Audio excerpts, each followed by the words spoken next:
रुद्र हे सूर्य आहे, उमा त्यांची प्रभा आहे. रुद्र हे फूल आहे, उमा त्यांचा सुगंध आहे. रुद्र यज्ञ आहे, उमा त्यांची देवी आहे. वास्तविक सृष्टीच्या मुळातच दोन तत्व आहेत. शिवशंकर कृपाळू, दयाळू आणि मायाळू आहेत. त्यालाच उमा महेश्वर असंही म्हटलं जातं. म्हणूनच हरतालिकेच्या दिवशी उमा महेश्वराची म्हणजेच शिव आणि पार्वतीची पूजा केली जाते. ज्याप्रमाणे नक्षत्रात चंद्रश्रेष्ठ, ग्रहात सूर्यश्रेष्ठ, देवांमध्ये विष्णुश्रेष्ठ, नद्यांमध्ये गंगाश्रेष्ठ, त्याचप्रमाणे व्रतांमध्ये हरितालिका व्रत श्रेष्ठ. नमस्कार सर्वांना, मी प्रांजली. या व्हिडिओमध्ये मी तुम्हाला हरितालिकेची साधी सोपी पूजा आपल्या घरी जे सामान उपलब्ध आहे त्यामध्ये कशी करावी, हरितालिकेचा उपवास कसा करावा, तो कधी सोडावा, या उपवासाला काय खावं काय खाऊ नये, उत्तर पूजा कधी व कशी करायची, आणि सर्वात महत्त्वाचं या दिवशी पार्थिव शिवलिंग बनवलं जातं. तर हे शिवलिंग बनवण्यासाठी तुमच्याकडे वाळू नसेल तर ते आपण घरच्या घरी कसं बनवू शकतो, आणि ते शिवलिंग आपण तांदळाने बनवणार आहोत तर नंतर त्या तांदळाचं कसं करायचं, त्या तांदळाला शिवलिंगाचा आकार कसा द्यायचा, हे तर तुम्ही आत्ता व्हिडिओमध्ये बघितलेलंच आहे. पुढे पण तुम्हाला सविस्तर बघायला मिळेल. सुरुवात आपण करूया की हरितालिका पूजेसाठी साहित्य काय लागणार आहे. पूजा मांडणीसाठी चौरंग किंवा पाट, वस्त्रमाळ ज्याला बरेच जण कापसाचे वस्त्र किंवा कापसाची माळ म्हणून सुद्धा ओळखतात. एक वस्त्रमाळ न रंगवलेली पांढरी असायला हवी आणि 2 वस्त्रमाळी या हळदी कुंकाने रंगवलेल्या असाव्या. पांढरी वस्त्रमाळ शिवलिंगाला अर्पण करायची आहे आणि 2 रंगवलेल्या वस्त्रमाळी सखी आणि पार्वती यांना अर्पण करायच्या आहेत.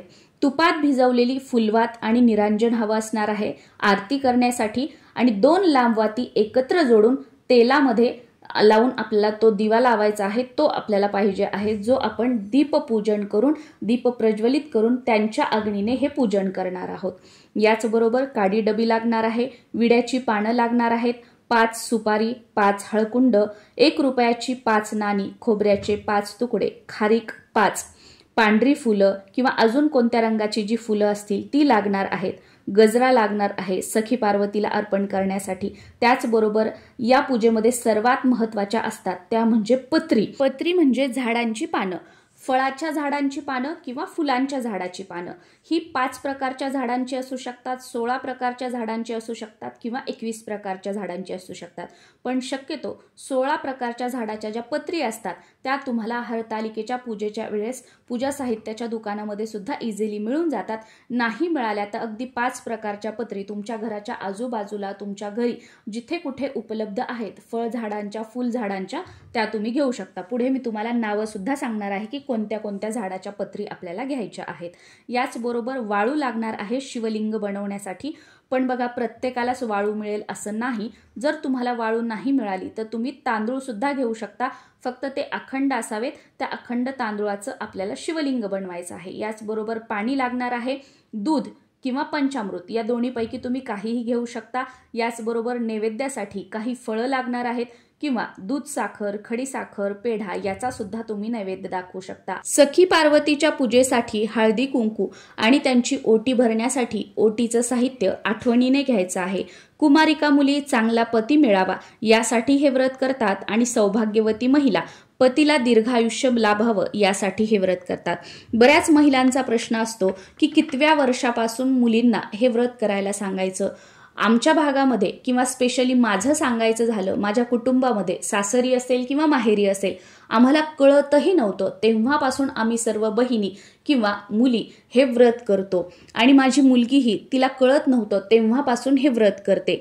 म्हणजे आम्हाला जेव्हा कळतही नव्हतं तेव्हापासून वर्षामध्ये 2 ज्या मोठ्या एकादशी असतात, कार्तिकी एकादशी आणि आषाढी एकादशी, महाशिवरात्री आणि हे हरतालिका व्रत आम्ही तेव्हापासून करतो. त्यामुळे हे व्रत सुरू करण्यासाठी वयाचं कोणतंही बंधन नाहीये. हरतालिकेच्या दिवशी सकाळी लवकर उठायचं आहे, देवपूजा करून घ्यायची आहे आणि देवपूजा झाल्यानंतर तुळशीची पूजा करूनच हरितालिकेचं पूजन करायचं आहे. नाहीतर देवपारुषे आणि तुम्ही हरितालिकेचं पूजन करताय याला काहीही अर्थ नाहीये. पूजा मांडणीसाठी जोही काही पाट घेतला असेल, चौरंग घेतला असेल, त्यावर वस्त्र अंथरून घ्यायचं आहे. पाटाभोवती, त्या चौरंगाभोवती रांगोळी काढून घ्यायची आहे आणि सुरुवात ही आपल्याला दीपपूजनाने करायची आहे.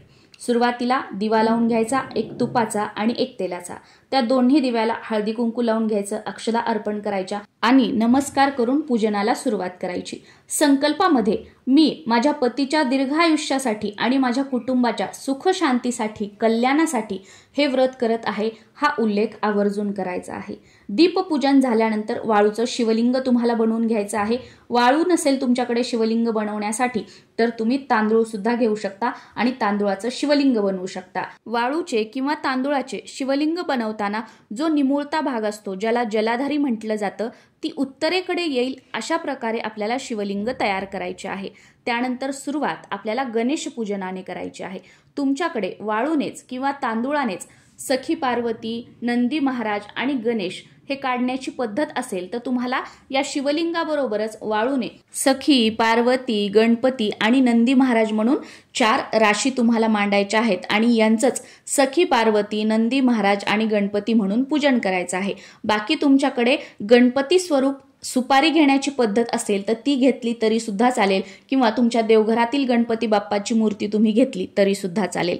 2 विड्याचे पानं घ्यायचे, त्यावर थोडेसे तांदूळ, त्यावर हळद कुंकू अर्पण करायचं आणि देवघरातील तुमची जी गणपती बाप्पांची मूर्ती आहे ती तुम्हाला त्यावर ठेवायची आहे किंवा तुम्हाला सुपारी गणपती बाप्पा स्वरूप घ्यायचे असतील तर ती सुपारी ठेवायची आहे आणि जर तुम्ही वाळूचेच गणपती बाप्पा रास तुम्ही ठेवलेली असेल तर त्या राशीचीच तुम्हाला पूजा करायची आहे। गणपती बाप्पांची मूर्ती ताम्हणामध्ये घ्यायची, सुरुवातीला त्यांच्यावर अभिषेक करायचा, स्वच्छ पाण्याने, पंचामृताने, परत स्वच्छ पाण्याने ओम गण गणपतये नमः हा मंत्र म्हणत अभिषेक करायचा, त्यांना स्नान घालायचं। त्यानंतर ती सुपारी किंवा ती गणेशाची मूर्ती स्वच्छ पुसून घ्यायची, जागेवर ठेवायची, त्यांना हळद कुंकू अर्पण करायचं, लाल फूल असेल, दुर्वा असेल तर त्या अर्पण करायच्या, काहीतरी गोडाचा, साखरेचा किंवा गुळखोबऱ्याचा नैवेद्य दाखवायचा आहे। वस्त्रमाळ वगैरे बनवलेली असेल तर ती सुद्धा त्यांना अर्पण करायचं आहे आणि धूपदीप ओवाळायचा आहे। आणि हो, एक गोष्ट लक्षात घ्यायची, जो तेलाचा दिवा आपण लावलेला आहे ते आपण अग्निदेवता म्हणून लावलेले आहेत, त्यामुळे तेलाच्या दिव्याने या देवांना ओवाळायचं नाहीये। जे आपण तुपाचं निरांजन लावलेलं आहे त्यानेच देवांना ओवाळायचं आहे, कारण मनुष्याला म्हणजे आपल्याला तेलाच्या दिव्याने ओवाळलं जातं आणि देवांना हे तुपाच्या दिव्याने ओवाळलं जातं, त्यामुळे कधीच तेलाच्या दिव्याने देवांना ओवाळू नका। आणि जर वाळूची रास किंवा तांदळाची रास तुम्ही गणपती बाप्पा स्वरूप मांडली असेल तर एक फूल घ्यायचं, त्याने सुरुवातीला पाणी शिंपडायचं, त्यानंतर पंचामृत किंवा दूध जे काही तुम्ही घेतलं असेल ते शिंपडायचं, त्यानंतर त्या राशीला हळद कुंकू अर्पण करायचं, धूपदीप दाखवायचं, फुलं, दुर्वा ज्या काही तुम्ही घेतल्या असतील त्या अर्पण करायच्या आणि त्यांनाच तुम्हाला नैवेद्य दाखवून धूपदीप ओवाळून घ्यायचं आहे। गणेशाचं पूजन झाल्यानंतर शिवलिंगाचं पूजन करायचं आहे।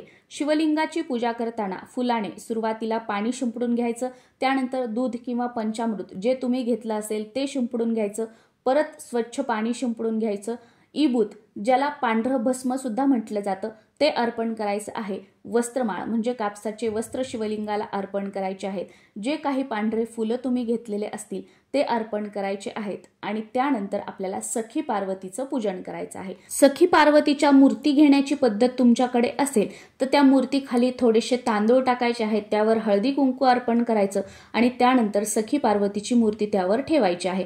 बाकी वाळूने बनवण्याची पद्धत असेल तर 2 राशी आपण सुरुवातीलाच मांडलेल्या आहेत शिवलिंग बनवताना, तर फुलानेच राशी असतील किंवा ही मूर्ती असेल त्यावर सुरुवातीला स्वच्छ पाणी अर्पण करायचं, त्यानंतर पंचामृत किंवा दूध अर्पण करायचं, परत स्वच्छ पाणी अर्पण करायचं, हळद कुंकू अर्पण करून घ्यायचं, वस्त्रमाळ अर्पण करायची, गजरा, फूल जे काही असेल ते अर्पण करायचं आहे आणि धूपदीप ओवाळून सखी पार्वतीला नमस्कार करायचा आहे व आठवणीने सखी पार्वतीची ओटी सुद्धा भरायची आहे। त्यानंतर नैवेद्य दाखवायचा आहे। नैवेद्य म्हणून तुम्ही 5 प्रकारचे फळं घेऊ शकता वेगवेगळे, त्याचा नैवेद्य दाखवू शकता किंवा एकच फळ तुम्ही 5 काउंट करून घेऊ शकता, त्याचा नैवेद्य दाखवू शकता किंवा तुम्ही साखर, खडी साखर, एखादा गोड पदार्थ म्हणजे पेढा वगैरे याचा सुद्धा नैवेद्य दाखवला तरी सुद्धा चालतो। नैवेद्य दाखवल्यानंतर आरती करायची आहे। आरती करताना सुरुवातीला गणपतीची आरती आणि त्यानंतर हरितालिकेची आरती करायची आहे। हरितालिकेची आरती मी आपल्या चॅनलवर अपलोड केलेली आहे, ती तुम्ही बघू शकता आणि ती आरती तुम्हाला करायची आहे। आरती झाल्यानंतर कथा आवर्जून ऐकायची आहे। तुमच्या घरामध्ये जर कोणीतरी कथा वाचत असेल तर तुम्ही ऐकायची आहे किंवा तुम्ही स्वतः वाचली तरी सुद्धा चालू शकतं. तुमच्याकडे कथेचं पुस्तक वगैरे नाहीये तर आजकाल बघा यूट्यूब वगैरे सोशल मीडियावर या कथा अपलोड झालेल्या असतात, तर त्यापैकी तुम्ही ऐकली तरी सुद्धा चालेल. आपल्या चॅनलवर सुद्धा हरितालिकेची कथा अपलोड झालेली आहे, ती तुम्ही नक्कीच ऐकू शकता. आता हे हरितालिकेचं पूजन जे आहे ते तुम्ही जेवढ्या सकाळी कराल तेवढं उत्तम आहे. फक्त एक गोष्ट लक्षात ठेवायची की देवपूजा झाल्यानंतर, तुळशीचं पूजन झाल्यानंतर मगच करायचं आहे. कारण का बघा, सकाळी जर आपण पूजन केलं तर ही पूजा दिवसभर रात्रभर आपल्या घरामध्ये राहील आणि आपल्या घरामध्ये सकारात्मक लहरी तयार होतील आणि त्यामुळे आपल्या घरातील वातावरण प्रसन्न राहील आणि घरातील नकारात्मकता किंवा आपल्या जागेमध्ये वास्तूमध्ये जे काही दोष असतील ते दूर होतील. म्हणून सकाळी केली तर अतिशय उत्तम. पण काही कारणांनी तुम्ही वर्किंग आहात, काही अडचणींमुळे सकाळी पूजन करणं शक्य झालं नाही, तर संध्याकाळचा जो प्रदोष काळ असतो तर तो शिवपूजेसाठी खूप प्रभावी असतो. म्हणून तुम्ही संध्याकाळी प्रदोष काळामध्ये सेवा करू शकता, हे पूजन करू शकता. पण प्रदोष काळातही जर तुम्हाला जमलं नाही तर सकाळपासून ते संध्याकाळी प्रदोष काळापर्यंत कधीही तुम्ही ही हरतालिकेची पूजा केली तरी सुद्धा चालू शकतं. प्रदोष काळ म्हणजे काय? जेव्हा सूर्य मावळतो त्याच्या 45 मिनिटं अगोदर आणि 45 मिनिटं नंतर जो कालावधी असतो त्याला प्रदोष काळ म्हटलं जातं. तर या वेळेमध्ये पूजन करायचं आहे. या पूजेमध्ये सर्वात महत्त्वाच्या असतात त्या म्हणजे पत्री ह्या शक्यतो 16 प्रकारच्या घ्यायच्या असतात, ज्या आपल्याला इझिली उपलब्ध सुद्धा होतात. पण 16 प्रकारच्या झाल्या नाही तर तुम्ही 5 प्रकारच्या घेऊ शकता. तर ही 16 प्रकारची झाडं कोणती आहेत, ज्या झाडांच्या आपल्याला पत्री घ्यायच्या आहेत तर ती अशी आहेत: बेलाचं झाड, आघाडा, मधुमालती, दुर्वा, चाफा, कन्हेर, बोर, रुई, तुळस, आंबा, डाळिंब, धोत्रा, जाई, मरबा, बकुळ आणि अशोक. यापैकी ज्या झाडांची तुम्हाला पानं उपलब्ध होतील त्याच झाडांची घ्या.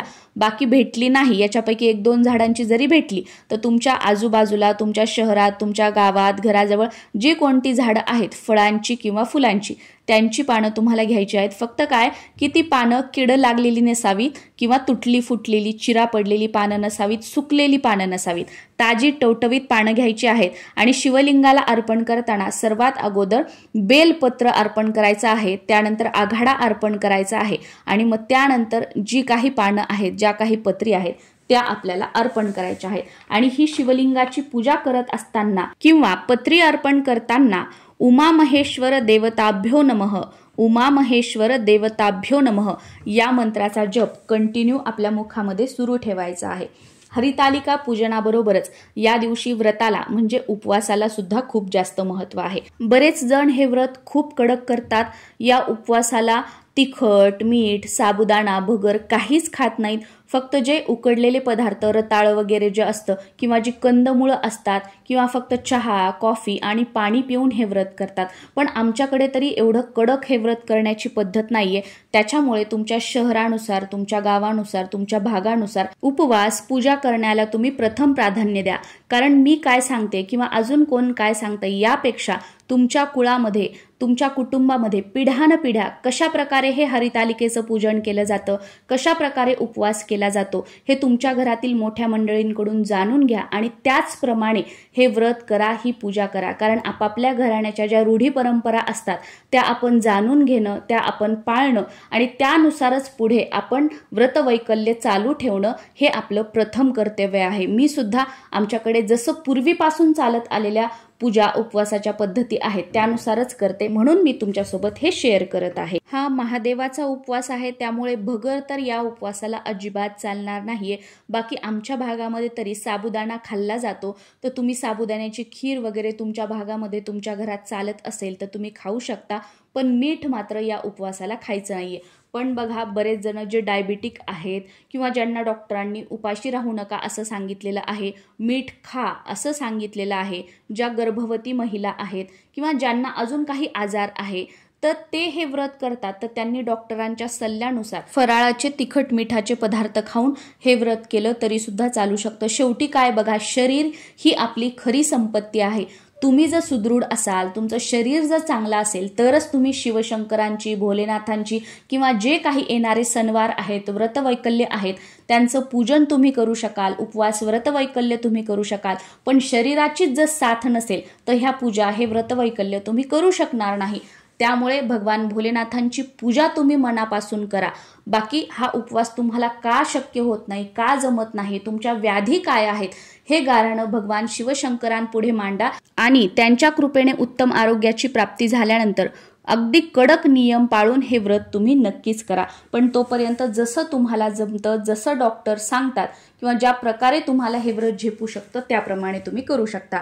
बाकी हे व्रत जे आहे ते फक्त गोड खाऊनच दुधावर, चहावर आणि फळांवरच केलं जातं। रताळे, फळं, चहा, दूध, ज्यूस तुम्ही हे घेऊ शकता आणि हा उपवास जो असतो तो हरितालिकेचा दिवसभर रात्रभर करायचा असतो आणि दुसऱ्या दिवशी सूर्य उदयानंतर उत्तर पूजा झाल्यावर हा उपवास सोडला जातो किंवा गणपतीची स्थापना झाल्यानंतर नैवेद्य आरती झाल्यानंतर हा उपवास सोडला जातो। तुमच्याकडे जी प्रथा आहे, जी पद्धत आहे त्यानुसार तुम्ही हा उपवास सोडू शकता। उत्तर पूजा करण्यासाठी जिथे आपण पूजा मांडणी केलेली आहे तिथे सुरुवातीला दिवा लावून घ्यायचा, दिव्याला नमस्कार करायचा, पूजेमध्ये कालच्या आपल्याकडून ज्या काही चुका झाल्या असतील त्याबद्दल क्षमा मागायची, या पूजेवर थोड्याशा अक्षदा अर्पण करायच्या, दूध साखरेचा किंवा दही भाताचा किंवा फळाचा जी तुमच्याकडे पद्धत असेल तो नैवेद्य दाखवायचा आहे आणि त्यानंतर ही पूजा उचलायची आहे। तुम्ही वाळूचा महादेव बनवलेला असेल तर ती वाळू तुमच्या घरातील कुंडीतील झाडांमध्ये टाकायची आहे किंवा तुमच्या अंगणात झाडं असतील तर त्या झाडाच्या मुळाशी टाकायची आहे, पण उकिरड्यावर पायाखाली येईल अशी कुठेही ही वाळू फेकून द्यायची नाहीये। तांदूळाचा महादेव बनवलेला असेल तर ते तांदूळ पक्ष्यांना टाकायचे आहेत। ज्या काही फुलं, पत्री, पानं आहेत ती तुम्हाला निर्माल्यामध्ये टाकायची आहेत आणि गणपती स्वरूप जी सुपारी ठेवली होती ती तुम्ही परत कोणत्या पूजेसाठी गणपती स्वरूप म्हणून वापरू शकता। जो काही दाखवलेला नैवेद्य असेल उपवास सोडताना त्याचा पहिला घास घ्यायचा आणि त्यानंतर आपण जो काही स्वयंपाक बनवलेला असेल तो खाऊन आपल्याला उपवास सोडायचा आहे। उपवास सोडण्यासाठी जो काही तुम्ही स्वयंपाक बनवणार आहात शक्यतो त्याच्यामध्ये कांदा लसूणचा वापर करू नका। सात्विक स्वयंपाक बनवा आणि सात्विक जेवण जेवूनच हा हरितालिकेचा उपवास आपल्याला सोडायचा आहे। काही कारणानं जर तुम्हाला हे व्रत करणं शक्य झालं नाही, म्हणजे उपवास करणं शक्य झालं नाही, पूजा करणं शक्य झालं नाही, तर या दिवशी किमान तुम्ही हरितालिकेची कथा तरी वाचण्याचा प्रयत्न करा। कथा वाचणं सुद्धा झाली नाही तर किमान तुम्ही कोणाच्या तोंडून ही कथा ऐकू शकता किंवा मोबाईलवर वगैरे तुम्ही ही कथा या दिवशी ऐकली तरी सुद्धा चालतं, कारण या दिवशी हरितालिकेची कथा ऐकण्याचं सुद्धा खूप जास्त महत्त्व आहे। तुम्हाला मासिक पाळी या दिवशी असेल तर तुम्ही पूजा करू शकत नाही, तुम्ही उपवास करू शकता, तुम्ही कहाणी ऐकू शकता। सेम तुम्हाला सुतक आलेलं असेल तर तुम्ही पूजा नाही करू शकत, तुम्ही उपवास करू शकता, तुम्ही मोबाईलवर कहाणी ऐकू शकता। आता मासिक पाळीचा चौथा दिवस असेल तर बरेच जण म्हणतात 2 वेळा डोक्यावरून न्हाऊ करून पूजन केलं तर चालेल का? बघा, जर तुम्हाला फ्लो सुरू असेल, जर तुम्हाला ब्लिडिंग सुरू असेल आणि तुम्ही 2 वेळा काय अगदी 10 वेळा जरी डोक्यावरून पाणी घेतलं तर तुम्ही देवाला स्पर्श करू शकणार आहात का? देवपूजा करू शकणार आहात का? नाही करू शकणार। त्यामुळे तुमचा चौथा दिवस असेल, तुमचा 5वा दिवस असेल आणि जर तुम्हाला फ्लो सुरू असेल तर तुम्ही पूजा नाही करू शकणार, तुम्हाला फक्त उपवास करायचा आहे आणि कथा ऐकायची आहे। पण जर तुमचा चौथा दिवस आहे किंवा 5वा दिवस आहे, तुम्हाला फ्लो अजिबात नाहीये, तर अशा वेळेला तुम्ही डोक्यावरून न्हाऊ करून पूजा करू शकता। यंदा 2025 मध्ये 26 ऑगस्ट मंगळवारी हरितालिका आलेली आहे, त्यामुळे या दिवशी आपल्या देवघरातील कुलदेवीच्या टाकावर, फोटोवर किंवा मूर्तीवर आवर्जून कुंकुमार्चन करायचं आहे। कुंकुमार्चन कसं करावं याचा व्हिडिओ मी आपल्या चॅनलवर टाकलेला आहे, त्या व्हिडिओची लिंक खाली डिस्क्रिप्शन बॉक्समध्ये मी तुम्हाला देत आहे। नक्कीच त्याप्रमाणे तुम्ही कुंकुमार्चन करू शकता। या दिवशी आवर्जून तुमच्या कुलदेवीला तांबूल म्हणजे पानाचा विडा सुद्धा अर्पण करा आणि या दिवशी घरच्या घरी माता पार्वती सखीसोबतच तुमच्या कुलदेवीची ओटी सुद्धा भरायची आहे। त्या व्हिडिओची लिंक सुद्धा खाली डिस्क्रिप्शन मध्ये दिलेली आहे। सखी पार्वतीची आणि कुलदेवीची जी आपण ओटी भरलेली आहे, तुमच्या घराच्या आजूबाजूला कुठे देवीचं मंदिर असेल तर दुसऱ्या दिवशी ती ओटी जशास तशी तुम्ही देवीच्या मंदिरामध्ये अर्पण करून येऊ शकता किंवा तुमच्या कुलदेवीच्या मूळ ठिकाणी जेव्हा कधी तुम्ही जाणार आहात तर तिथे अर्पण केली तरी सुद्धा चालू शकते किंवा तुमच्या घरी तुम्ही सवाष्णींना बोलवून हळदी कुंकू त्यांना लावून त्यांची ओटी भरली या सामानाने तरी सुद्धा चालतं किंवा तुम्ही स्वतःसाठी हे साहित्य वापरलं तरी सुद्धा चालू शकतं। तुम्ही सखी पार्वतीची मूर्ती जर घेतलेली असेल तर गणपती विसर्जन करताना त्या मूर्तीचं विसर्जन करायचं आहे किंवा बरेच जण तसंच ठेवतात आणि वर्षानुवर्ष तीच वापरतात, तर तुमच्याकडे जी पद्धत आहे त्यानुसार तुम्ही करू शकता। आणि निर्माल्य वगैरे जे आहे तर नदी किनारी किंवा आता सणावाराच्या याच्यात बघा मोठे मोठे कलश ठेवलेले असतात, तर त्यामध्ये तुम्हाला ते टाकायचं आहे किंवा तुमचं शेत जमीन वगैरे काही असेल तर खड्डा करायचा आणि त्यामध्ये टाकायचं। पण या पत्री वगैरे जे आहेत, फुलं वगैरे जे आहेत, जे आपण पूजेमध्ये वापरलेले आहेत ते डस्टबिनमध्ये उकिरड्यावर वगैरे अजिबात टाकायचे नाहीयेत। आय होप हरितालिका व्रताबद्दल तुम्हाला संपूर्ण माहिती मिळालेली असेल। अगदी सविस्तर मी तुम्हाला सगळं काही सोप्या भाषेमध्ये सांगितलेलं आहे, पण तरीसुद्धा काही प्रश्न पडलेले असतील तर खाली कॉमेंट बॉक्समध्ये विचारा, त्याची उत्तरं देण्याचा प्रयत्न मी नक्कीच करेल। तुम्हा सर्वांना हरितालिकेच्या खूप साऱ्या शुभेच्छा। ओम नमः शिवाय।